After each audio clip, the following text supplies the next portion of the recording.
gonna get Crawford. Crawford that has been looking for the opportunity for a long time, finally getting the opportunity, and really ready to grab. And it's exciting. You know, Terence is freakishly strong. He can punch. He's got good crack. He can fight from both ways. Orthodox southpaw. He can fight at mid-range, close range, outside, and he can fight going both ways. So it's exciting. It's exciting. I'm going with Terence Crawford. You know, big weight jump, a dangerous fight, but somebody's got to prove to me that they can break Terence Crawford's will and that he can't figure it out against you. Few potential matchups in boxing history ignite as much passion and debate as a fantasy showdown between Floyd Mayweather Jr. and Terence "Bud" Crawford. Both men represent the pinnacle of their respective eras, symbols of technical brilliance, mental fortitude, and unshakable confidence. Experts, legends, and fans endlessly speculate on who would triumph if these two boxing masterminds ever shared a ring. The discussion is not only about skills and tactics, but about legacy itself. Mayweather's flawless perfection versus Crawford's ruthless adaptability and killer instinct. Definitely want to agree. He's done shit that Floyd Mayweather ain't done. Like what? Like what? Audience that don't know. He is a two-time undisputed champion. Floyd wasn't a one-time undisputed champion. So he has all the belts in one division and then moved up and got all the belts in another division. I don't know if that's ever happened in the history of boxing. Yes, and he beat the man.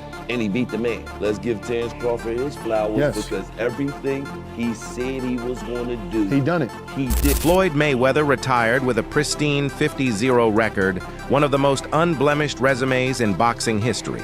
His career was defined by dominant victories across 5 weight divisions, dismantling punchers and tacticians with surgical precision, Mayweather's. Defensive genius ring IQ and ability to neutralize every style placed him in a class of his own, a master of control who turned the sweet science into an art form. Floyd Mayweather stopped Conor McGregor in the 10th round to improve to 50-0 in what he says will be his final fight. I actually believe him this time, Max.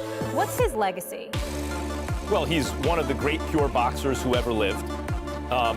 He has never cheated himself. He always was in condition. He had no off nights. That's why he won every fight. It's one of the reasons. Because he's one of the best to ever do it, and because he was always prepared over a very long amateur and pro career. Amazing. Another reason is he carefully selected opponents, knew when and where and when and who to fight, and basically changed the paradigm in boxing. I'll translate. He flipped the script. I mean, really, boxing is basically, and this is just the way it is, and I'm a huge boxing fan, and I make no apologies about it, but it is fans and networks essentially exploiting fighters. That's how it works. We want to, and we demand a level of dedication and risk-taking with your health that's insane, right? Like, someone's getting their head beaten every which way, and if you quit, you don't have heart. You can't be a great fighter, which is true, by the way. It's a blood sport. And Floyd, and usually fighters wind up broke and punch drunk. And Floyd Mayweather flipped the script. He said, no, I'm not going to let the game play me. I'm going to play the game. Terence Crawford, on the other hand, has quietly built one of the most complete modern legacies. An undisputed champion in multiple divisions, Crawford has proven time and again that he can adapt to any style. His switch-hitting ability, explosive. Power and cold-blooded composure have made him a nightmare for anyone across the ring. His dominance at welterweight has elevated him into pound-for-pound debates where only Mayweather's shadow seems to linger above him, a ghostly standard. He continues to chase for. Everything is on Terence Crawford's side, all the legacy, meaning he only has the opportunity to win the belts. Saul only has an opportunity to defend them. Terence Crawford has an opportunity to be in a 5 division and the only person to win all 4 belts in 3 separate weight divisions. Why is Saul taking this fight? And I'm gonna tell you why. Because there's some things in life more important than just the belts. And that 20-year career that Terence Crawford made, that all that he has, is very valuable. very, very valuable. He had 1 foot out the game, and if he can be the man to defeat him, because remember, if Saul beats him, Terence Crawford was the first man to get all 4 belts in 2 separate weight divisions. Yes, I beat that champion. Yes, I beat the multiple division champion, and he had the oath. Oscar de la Hoya, who once faced Mayweather himself, recently weighed in on the debate, saying Floyd remains the superior fighter. He cited Mayweather's perfect record, technical mastery, and ability to consistently win at the highest level as proof that he stands alone. His opinion reflects the respect many veterans of the old guard still have for Mayweather's unmatched discipline and strategic brilliance. But on the other side stands Canelo Alvarez, a fighter who shared the ring with both. Canelo made headlines when he declared that Crawford is way better than Mayweather, praising Bud's IQ, versatility, and the quality of his victories. Coming from someone who has faced them both, Canelo's words carry heavy weight. I have to disagree because Floyd Mayweather toyed with Canelo. Like, he literally toyed with him. He didn't get hit at all. He didn't get hit at all. Not one time. And Crawford, yeah, he's more of a fighter, boxer. Mayweather's more of a boxer. But I have to disagree. I think Mayweather is much more superior than Crawford. Not just because he beat me and it was a close fight, whatever, you know, or that I stepped in the ring with Mayweather, but I really feel that technically Mayweather's a better fighter. You faced Mayweather when you were 23 years old, I believe. 23. And Just again, turned 23. yeah, you just turned 23. You didn't have a lot of seasoning. I know people will say, oh, he had a lot of fights. Well, you didn't have an amateur career. You started boxing at 15 as a pro, right? Yeah. So you gave up the weight concession. You gave up the graduation clause. And I always thought if you would have faced him, you know, with some more seasoning, it would have gone differently. You know, he deserved the position in that moment because, you know, Floyd Mayweather is one of the best fighters in the boxing history, and he deserved the position in that moment. You know, I try to make history, and I try to put myself in the very top in that moment, but for some reason doesn't happen, right? And yeah, like you say, if I had that fight with Miguel Angel Cotto first and all these kind of fights and then fight Mayweather, maybe go in the different way. But you know, we never gonna know. We never gonna know, and I learned what from that fight, and like I say, things happen for a reason. Shane Mosley, another veteran who went 12 rounds with Mayweather, leans toward Crawford in this hypothetical matchup. Mosley believes Crawford's all-around arsenal makes him more dangerous and unpredictable than Floyd ever was, having felt Mayweather's style firsthand. Mosley acknowledges Floyd's brilliance, his timing, defense, and ring control, but insists that Crawford brings angles, pressure, and offensive weapons that Mayweather never had to face in his prime. Who's better out of those two, Crawford or Mayweather? I think Crawford is better, bigger. Like he's actually moving weight class, and I would say Crawford is a better fight all around fighter. Mayweather's really good too, though. You can't knock him as well. You know, he's very talented. It would have been a tough fight, but I think Crawford would have the edge over Mayweather because of the long arms and because it's bigger. You know what I'm saying? And he would have kept him at bay. You know, been hard for Mayweather to counter, maybe. But Mayweather's definitely technician. I mean, like Crawford said, you know, Mayweather has his era, and Crawford, this is his era. Still, Mosley has also made clear that Mayweather is no easy puzzle. He's called Floyd one of the hardest fighters in history to hit cleanly, crediting his defensive reflexes, discipline, and ability to read opponents like a book. I was surprised about his power. When you attack Floyd, he has a way of making you run into it and you feel the power, like a collision. But when you kind of box away from him, yes, he has power, but not like he does when you're trying to attack him. He's not weak, he's strong. Like I say, he trains hard and he does all the things you're supposed to do as a fighter or as a champion to be the best. Mosley, who fought Mayweather in 2010, famously rocked Floyd in the second round, but after that moment, Mayweather adjusted instantly, shutting Mosley down for the rest of the fight. That experience shaped Mosley's perspective. He respects Crawford's size, switch hitting, ability, and offensive creativity, yet he knows firsthand that Mayweather's adaptability and intelligence make him a master at neutralizing even the most dangerous tools. Everybody talk about Shane Carter. And then, but what was the issue? Shane started hesitating. Why did Shane hesitate? Because he took the best shot and he stood there, held on tight, and on top of that, made Shane feel his strength. And came back out like nothing happened the previous round. Right. But still stone cold. Right. And then Shane ends up being the one hesitating, waiting, and the fight get away from him. I'm saying Shane hit me with a hell of a shot. Okay. Actually, 2 shots. Okay. But even in that particular round, what I said to Shane was this. I was like, you just said something to him when you grabbed him. I said, you gotta kill me. Oh, shit. I said, I wasn't ready, bro. I said, that was a good one. I said, that was a good one, but you gotta kill me. Wow. So you gotta kill me. And then, I'm not gonna lie. Andre Ward Crawford's close friend, fellow champion, and Olympic gold medalist has been one of Bud's loudest defenders. Ward rejects claims that Crawford's achievements fall short of Mayweather's, emphasizing Bud's adaptability, precision, and capacity. To dismantle elite opponents to Ward Crawford is not chasing Mayweather's shadow, he's carving his own greatness beside it. Who's the most skilled fighter today? Bud is definitely one of them, for sure. Tyke Shakur, Devin, Boots, Jerron, my favorite. It's a lot of them, and they skillful in different ways. Mm-hmm. You know what I'm saying? Somebody that, like, I can bet the house on is Bud, because me and him, we so much alike in our mentality. Like, soon as I see this dude, he come in the room or I come in the room, we start arguing.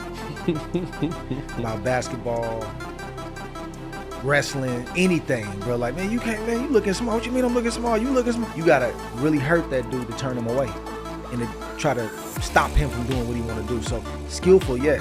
But this and this, it's different, man. There's not a lot of guys like that out there currently. There's a lot of guys that talking.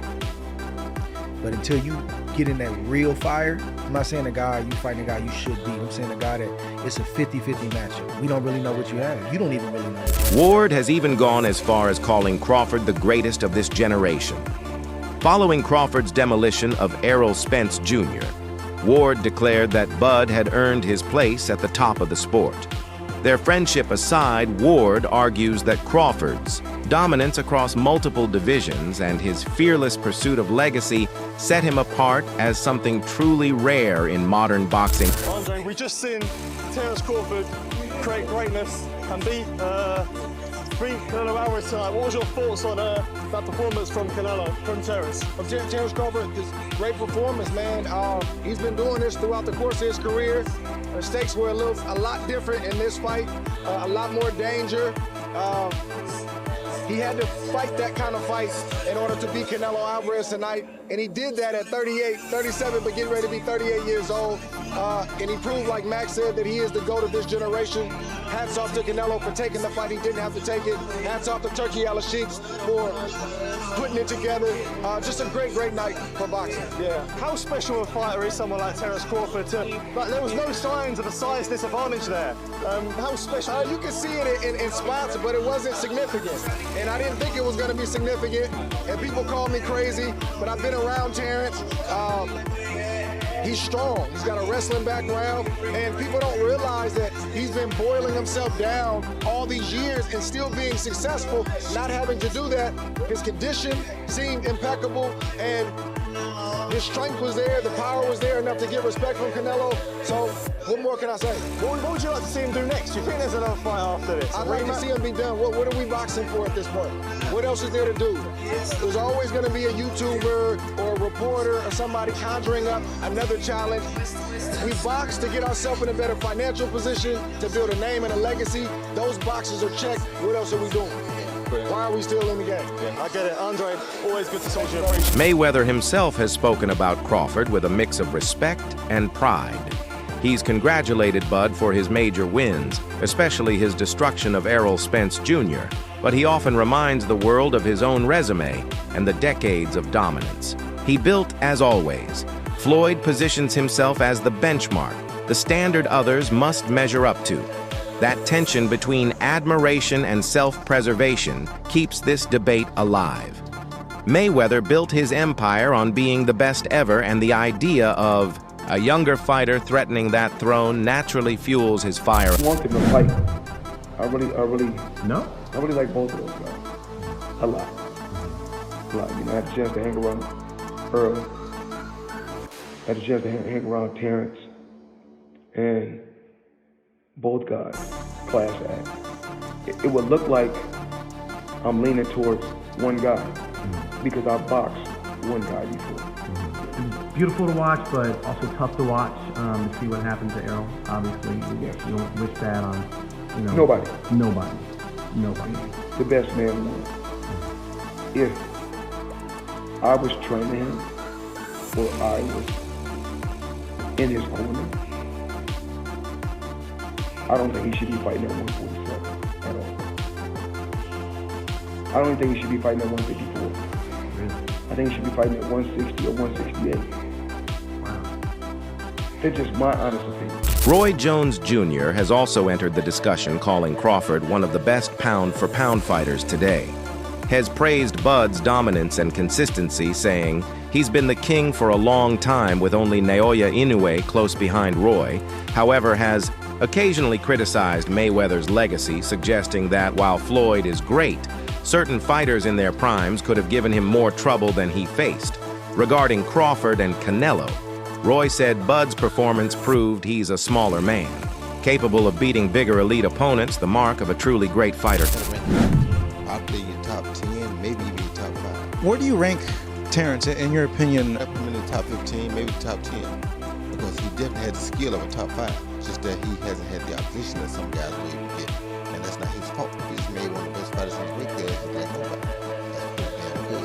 Now he proved what we already thought. We just didn't see him against the best opposition near his weight class. See, this is the thing people don't understand. This is what I like about Bud. He reminds me of Roy.